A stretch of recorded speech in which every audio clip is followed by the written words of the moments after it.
Partant des hauts sommets pyrénéens, où seuls quelques randonneurs et une agriculture en forte régression côtoient une nature encore préservée, jusqu'au littoral atlantique, ses vagues déferlantes et ses plages de plus en plus prisées des touristes, repoussant sans cesse une biodiversité menacée, l'eau est exceptionnelle. Rivières, tourbières, lacs, cascades. Partout où elle passe, l'eau est une créatrice de paysages, mais aussi de vie. Mais il existe un endroit à la fois incontournable, mais aussi méconnu. Un endroit qui, depuis des siècles, abrite mystères et légendes, mais aussi une flore et une faune hors du commun. Un nouveau soleil se lève sur le Marais.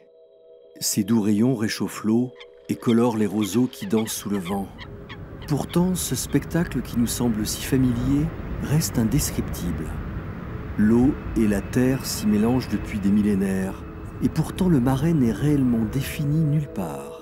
C'est pourquoi 4 étudiants ont décidé de partir à la recherche de ces lieux, si discrets et si subtils, et pourtant si menacés.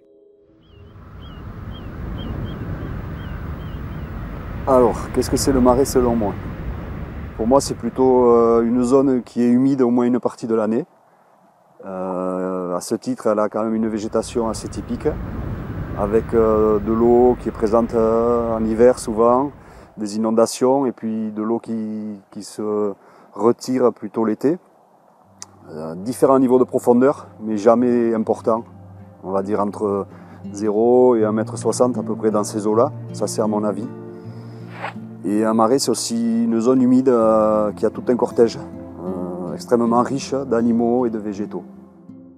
Donc le marais, terme général, voilà, ça va comprendre plusieurs habitats.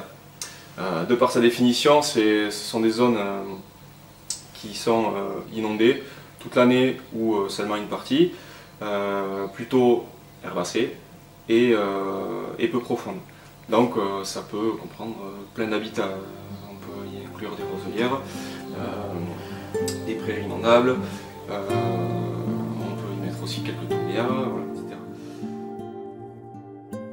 Les enjeux d'un marais, eh bien, ça va être aussi d'être une source de biodiversité extraordinaire. Et nous, nos enjeux à nous, ça va être de préserver le marais en état pour que cette biodiversité perdure. Les enjeux d'un marais, je les vois là, c'est-à-dire des zones riches pour l'hivernage, des zones riches pour la reproduction, pour les oiseaux, pour les insectes, pour les reptiles, pour les végétaux, pour tout ce qui peut vivre dans un marais. On va avoir tout ce qui est rôle d'épuration. Voilà, ça va entre guillemets un peu remplacer nos stations d'épuration, même mieux parfois que nos stations d'épuration.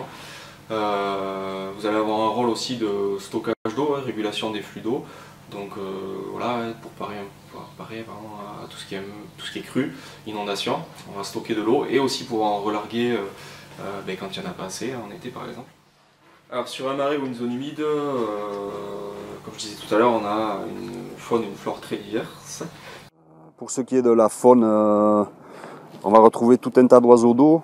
Bon, bien sûr, il y a tous les canards migrateurs. Voilà, vous allez avoir la spatule blanche, qui est quand même assez remarquable, qui niche ici sur le site par exemple, ou par exemple le balbuzard pêcheur aussi, qui est un rapace inféodé des zones humides.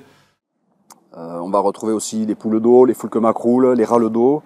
On va retrouver des hérons garde-bœufs, des hérons bioraux, des hérons cendrés, des aigrettes garzettes, de grandes aigrettes. Des avocettes, après tout un tas de limicoles, bécassines, chevaliers, gambettes, combattants, aboyeurs. Après vous allez avoir tout ce qui est mustélidés avec le vison d'Europe, un fort enjeu, la loutre d'Europe aussi, qu'on peut avoir ici sur le marais. Le vison d'Amérique également, les ragondins, rats musqués, on retrouve des reptiles, notamment la cistude d'Europe, puisqu'elle fait l'objet d'un suivi. Et si je vais piocher dans les insectes, vous pouvez avoir le cuivré des marais, un papillon typique des zones humides, et ce qui met en tête aussi la cordule à corps ferme. Les principales menaces, vous avez l'assèchement des zones humides liées à l'urbanisation, l'agriculture. Voilà. Et puis on a aussi tout ce qui est pollution. Voilà. Il est toujours pareil, urbanisation, agriculture, des choses qu'on connaît maintenant plutôt bien, mais qui sont toujours d'actualité. Sous ses apparences bienveillantes, le Marais reste un lieu peuplé de dangers. Les intempéries sont courantes et les prédateurs ne sont jamais loin.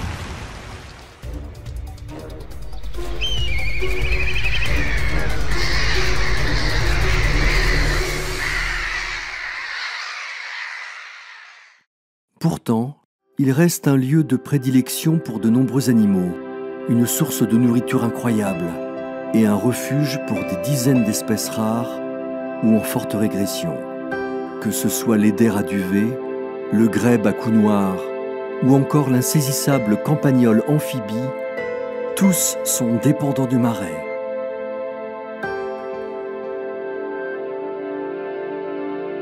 Il est donc de notre devoir à tous de protéger ces milieux si exceptionnels et si riches en biodiversité.